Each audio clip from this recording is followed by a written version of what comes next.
दोस्तों, क्या आपने कभी सोचा है कि चुप रहना भी एक शक्ति हो सकती है? आज की इस प्रेरणादायक कहानी में हम जानेंगे कि कैसे गौतम बुद्ध ने हमें यह महत्वपूर्ण सीख दी कि चुप्पी हमारी सबसे बड़ी ताकत बन सकती है। तो जुड़े रहिए इस सफर में। और अगर आप हमारे चैनल पर नए हैं तो सब्सक्राइब करें, वीडियो को लाइक करें और कमेंट में हमें बताएं कि आप इस सीख से क्या समझते हैं। गौतम बुद्ध अपने शिष्यों के साथ एक शांत से गांव में पहुंचे थे। गांव के लोग उन्हें देखकर बहुत प्रसन्न हुए और उनके पास आकर बैठ गए, क्योंकि सभी उनके ज्ञान से कुछ नया सीखना चाहते थे। इसी बीच एक नौजवान उनके पास आया। उसका चेहरा गुस्से से भरा हुआ था और उसके मन में ढेर सारी शिकायतें थीं। उसका नाम अरुण था और वह एक समझदार लेकिन बेचैन युवक था। अरुण ने बुद्ध से कहा, गुरुजी, मैं जब भी किसी से बात करता हूं तो ऐसा लगता है कि लोग मेरी बात को नहीं समझते। मैं अपनी बात को समझाने में सफल नहीं हो पाता।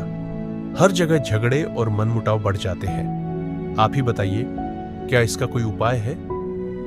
बुद्ध ने मुस्कुराते हुए कहा, क्या तुम वास्तव में अपनी बात कहने के बजाय सुनना चाहते हो? बुद्ध ने अरुण को शांत होकर एक कहानी सुनाई।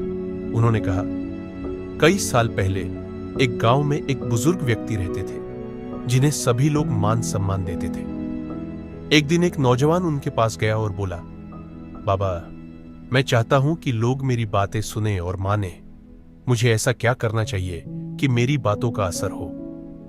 बुजुर्ग ने मुस्कुराते हुए जवाब दिया, पुत्र, सबसे पहले तुम खुद चुप रहना सीखो। जो लोग बोलते कम और सुनते ज्यादा है, उनकी बातें गहरी होती है और लोगों के दिलों तक पहुंचती है। बुद्ध ने कहानी का सार समझाते हुए कहा, अरुण, अगर तुम अपनी बातों में गहराई लाना चाहते हो तो सबसे पहले चुप रहना सीखो। अगर आप बुद्ध की इस सीख को समझ पा रहे हैं तो अभी चैनल बी डिसिप्लिन को सब्सक्राइब करें और इस वीडियो को लाइक करें। यह सीख आपके जीवन में भी नई दिशा ला सकती है। बुद्ध ने अरुण और शिष्यों से कहा, चलो आज हम एक नया प्रयोग करते हैं। वे सभी एक नदी के किनारे पहुंचे। बुद्ध ने अपने हाथ में एक छोटा सा कंकड़ उठाया और कहा, अगर मैं इसे पानी में डाल दूं तो क्या होगा? अरुण ने उत्तर दिया, गुरुजी, कंकड़ पानी में डूब जाएगा और उसकी लहरें कुछ ही समय में शांत हो जाएंगी। बुद्ध मुस्कुराए और कंकड़ को पानी में फेंक दिया। लहरें कुछ देर तक उठी, लेकिन धीरे धीरे शांत हो गई। बुद्ध ने अरुण से कहा, देखो, हमारे विचार भी इसी कंकड़ की तरह है। अगर हम चुप रहे और उन्हें शांत होने दें तो वे हमें परेशान नहीं करेंगे। अगर हम हर वक्त अपनी बात कहने की कोशिश करें तो हमारे मन में हलचल और अशांति बढ़ती रहती है। चुप रहकर हम अपने मन को शांत और गहराई में रख सकते हैं। बुद्ध ने अब एक बाल्टी पानी मंगवाई और अरुण से कहा, इस बाल्टी को पकड़ो और देखो कि तुम इसे कितनी देर तक उठा सकते हो। अरुण ने बाल्टी को उठा लिया, लेकिन कुछ ही देर बाद उसके हाथ थकने लगे। अंततः उसने बाल्टी को नीचे रख दिया और बुद्ध से कहा, गुरुजी, ये बाल्टी बहुत भारी होती जा रही थी। मैं इसे और अधिक देर तक नहीं पकड़ सकता।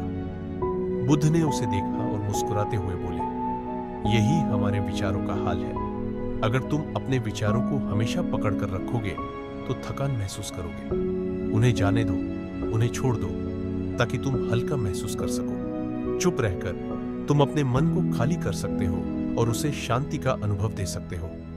बुद्ध ने फिर से एक कहानी सुनाई। कई साल पहले एक साधु था जो कभी अपनी बात नहीं कहता था। लोग उसे तिरस्कार की नजरों से देखते थे, लेकिन उसने अपने चेहरे पर मुस्कान बनाए रखी।